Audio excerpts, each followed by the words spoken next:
जय शेतकरी मित्रांनो, स्वागत आहे आपल्या सगळ्यांचं आपला आवडतं यूट्यूब चॅनल कृषी सेवकमध्ये। मित्रांनो, आज आपण आहोत गाव कोलारी, तालुका लाखनी, जिल्हा भंडारा येथे। इथे आज चांगल्या संख्येने बैलपोळा साजरा होत आहे, परंतु आज दुपारपासून पावसाचा रंग आल्यामुळे थोडा इथे पावसाचा अंदाज आहे। पाऊस आहे, बाहुवडाचे झाड छान सुंदर आहे या गावामध्ये।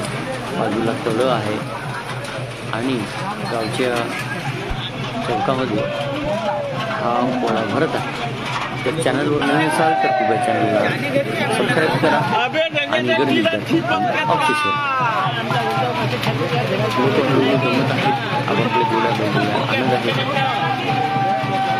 पावसाची धारा एवढी बसत आहे, शेतकरी वर्ग एकत्र येत आहे। गावची प्रथा आहे की या वडाच्या झाडाखाली बरेचसे लोक पूजा करतात या दिवशी।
रंजित आम्हाला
बाकी गावात नाही